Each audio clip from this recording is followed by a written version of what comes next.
बिस्मिल्लाहिर्रहमानिर्रहीम। अस्सलाम वालेकुम। मैं हूं गुलफाम चौधरी। आप देख रहे हैं मेरा फेसबुक पेज और यूट्यूब चैनल।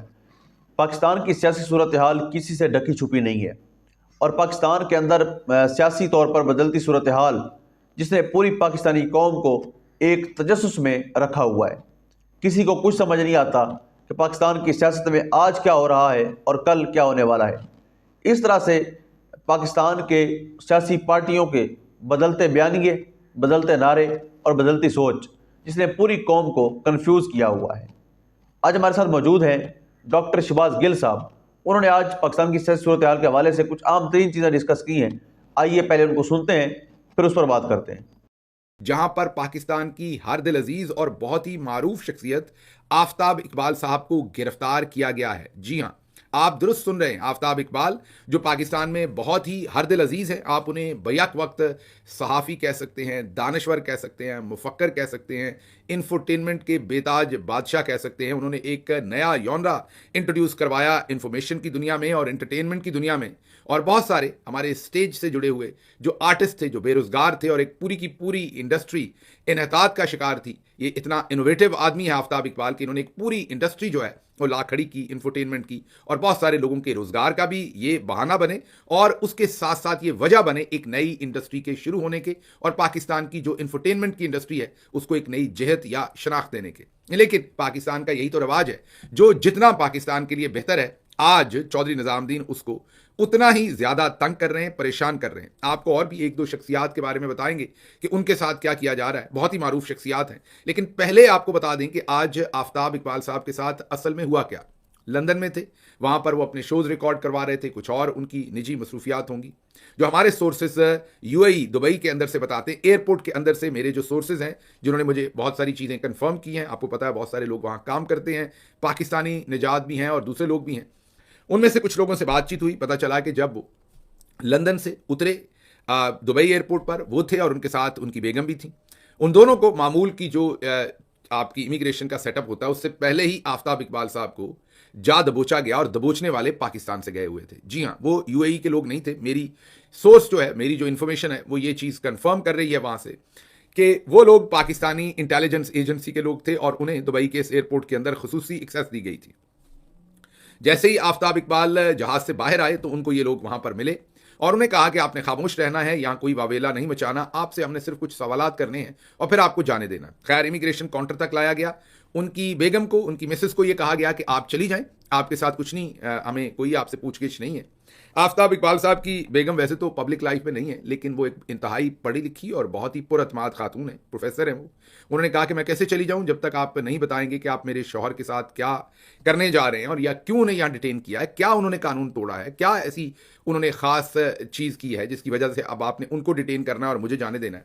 यहाँ ये बात आपको बहुत ज़्यादा याद रहे कि आफ्ताब इकबाल एक बहुत ही प्रेस्टिजियस किस्म के वीज़ा के ऊपर दुबई के अंदर इस वक्त रहाइश पजीर हैं। वो ऐसा वीज़ा है जो यूनाइटेड अरब एमिरेट्स की गवर्नमेंट ये कहती है कि वो बहुत ही मोतबर किस्म की शख्सियात या वेल अचीव्ड जो पर्सनैलिटीज़ हैं उनको वो अता किया जाता है। मीन उनका जो स्टेटस है यूएई के अंदर वो पहले ही बहुत ही उनके अपने जो स्टैंडर्ड्स हैं उनके मुताबिक बहुत ही मोतबर वीज़ा के ऊपर वो हैं। बहरहाल उनकी बेगम को यह कहा गया, उन्होंने वहां काफी देर इंतजार किया। उनके शौहर को, मीन आफ्ताब इकबाल साहब को, एक दरवाजे से दूसरी तरफ ले जाया गया और उसके बाद वो वापस ना आए। 18 घंटे तक उन्हें वहां डिटेन किया गया। सलाम पेश करता हूं वह मिसेज आफ्ताब इकबाल को, वो डटी रहीं और वहां पर भरपूर कोशिश करती रहीं कि उनको पता चले कि ये क्यों सब कुछ किया जा रहा है। पता तो उन्हें गालिबन होगा जरूर, लेकिन जो हुज्जत तमाम करनी थी वो उन्होंने की। वकला के साथ राब्ते भी किए और वो भरपूर तैयारी कर रही थी एक कोर्ट केस करने का, ताकि पता चले कि ये सब कुछ यूएई के एयरपोर्ट के ऊपर क्यों किया जा रहा है और वो भी पाकिस्तानी इंटेलिजेंस एजेंसीज की तरफ से।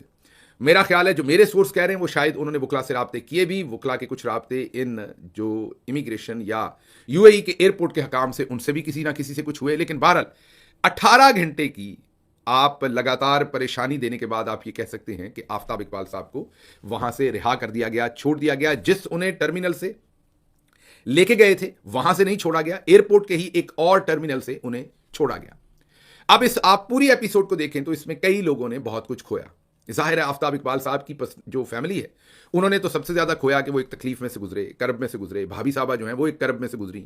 18 घंटे आपने मैंने कह दिया और आपने सुन लिया, लेकिन जिन पर ये सब कुछ गुजरता है उनको पता है कि 18 घंटे हर घंटे के अंदर 60 मिनट होते हैं और हर 60 मिनट का जो 1 मिनट होता है उसके अंदर 60 सेकंड होते हैं और हर सेकंड के अंदर बहुत सारी घड़ियां होती हैं, बहुत सारे पल होते हैं। जब आपका कोई अपना इस तरीके से अगवा है, लापता है, आपको ये नहीं पता कि उन्हें वहां से उठाकर पाकिस्तान की इंटेलिजेंस एजेंसीज पाकिस्तान ले जाएंगी, वहीं पर कोई मुकदमा बनाएंगी, क्या सब कुछ हो रहा है, कोई झूठा मुकदमा डाल दिया जाएगा।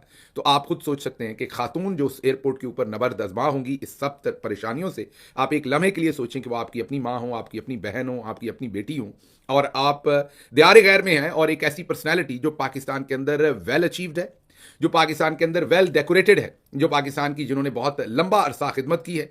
मैंने आपको बताया कि सहाफ़त हो या उसके साथ साथ इंफोटेनमेंट हो या और बहुत सारे मैदान, जो लोग नहीं जानते आफ्ताब इकबाल साहब को, उनको नहीं पता कि वो बहुत ही गरां कदर किस्म की उनके अंदर अल्लाह ने सलाहियतें दी हुई हैं और उन्होंने उनका भरपूर इस्तेमाल भी किया है। बहरहाल 18 घंटे के बाद उन्हें पाकिस्तानी इंटेलिजेंस एजेंसीज के उस चुंगल से वहां से छुड़वाया गया। लेकिन यहाँ सवालात हैं यूनाइटेड अरब एमिरेट से भी कि आप अब किस तरह का सलूक वहाँ पर गैर मुल्कियों के साथ एक फ्री वर्ल्ड के अंदर करवा रहे हैं और वो भी पाकिस्तानी इंटेलिजेंस एजेंसीज की तरफ से। अब आपका सवाल होगा कि यूएई के अंदर पाकिस्तानी इंटेलिजेंस एजेंसीज कैसे इतनी जोरावर होगी। उसका बड़ा आसान जवाब है रेसिप्रोकेशन। पाकिस्तान के अंदर हमने बहुत सारे इलाके मुकम्मल तौर पर उनको शिकार और दूसरे उनकी जो भी वहाँ पर एक्टिविटीज़ हैं उसके लिए दिए हुए हैं और मुकम्मल तौर पर उन्हें रियासती प्रोटोकॉल दिए जाते हैं, रियासती तौर पर मुकम्मल तौर पर उन्हें वहाँ एक्सेस दी जाती है। तो इन हालात के अंदर रेसिप्रोकेशन की जाती है। बिल्कुल इसी तरह से पहले याद कीजिए कि अरशद शरीफ को किस तरीके से वहाँ से डिपोर्ट करवाया गया था। अरशद शरीफ ने मुझे खुद टेलीफोन पर यह बात बताई थी। मैं तो उस वक्त पाकिस्तान में था, अरशद जब वहाँ से आगे कीनिया पहुँचा उस वक्त तो मुझे नहीं पता था कि वो कीनिया में है। हमें तो जब उनकी शहादत हुई तो तब पता चला कि वो कीनिया में है। लेकिन उस वक्त अरशद शरीफ साहब ने मुझे फ़ोन पे बताया था कि किस तरीके से उनकी बिल्डिंग में यूएई के लोग आए और उन्होंने उन्हें कहा कि पाकिस्तानी इंटेलिजेंस एजेंसीज जो हैं वो आपको ढूंढ रही हैं और वो हमें कह रही हैं कि इस शख्स को पाकिस्तान वापस डिपोर्ट करो। तो आपको 24 घंटे देते हैं या शायद उससे भी कम घंटे थे, आप यूएई छोड़ दें वरना हम आपको पाकिस्तान डिपोर्ट कर देंगे। अरशद के पास कोई अमेरिका का या बरतानिया का या यूरोप का वीज़ा नहीं था और वहाँ से बैठ के जो चंद वीज़ाज आसानी से मिल सकते थे उसमें एक यूएई कीनिया था जो उसी टाइम रियल मोमेंट में मिल सकता था और फ़ौरन वो छोड़ सकते थे यूएई को, उस गिवन जो डेडलाइन थी फ्यू आवर्स की, और वो छोड़कर चले गए। ये हादसा हो चुका। यूएई को इसका मैं यही कहूँगा कि इदराक होना चाहिए था। एक जान गई और उसमें बड़ी वजह उनका वहाँ से डिपोर्ट किया जाना भी है। अब उनको एहतियात करनी चाहिए थी जो हमारे इस तरह के दानश्वर या जर्नलिस्ट वहाँ हैं। पिछले दिनों पाकिस्तान तहरीक इंसाफ के कुछ लोग भी वहाँ से उठाए गए। अब ये अगली खबर आ रही है जो आफ्ताब इकबाल साहब के साथ वहाँ पर किया गया, बहुत ही अफसोसनाक है। यूएई को सोचना चाहिए कि वो ये सब कुछ क्या कर रहे हैं। इनके वहाँ पर एक उनकी इंटरनेशनल रिस्पॉन्सिबिलिटीज़ भी हैं और यही वजह है कि बहुत सारे लोग ये कहते हैं कि वो बैकयार्ड बना हुआ है पाकिस्तानी एजेंसीज़ का और वो जिसको दिल करता है यूएई से उठा लेते हैं और जब दिल करता है उठा लेते हैं। आज की एग्जांपल आपके सामने है। फिलहाल तो आफ्ताब इकबाल साहब जो हैं वो अपनी फैमिली को ज्वाइन कर चुके हैं, लेकिन 18 घंटे वो लगातार कस्टडी में रहे हैं यूएई के दुबई। जी बिल्कुल, जिस तरह से आपने सुना कि पाकिस्तान की सियासी सूरत हाल किस तरह बदलने जा रही है और पाकिस्तान के जो हालात हैं उनके अंदर कितनी बड़ी तब्दीलियाँ मुतवक्के हैं।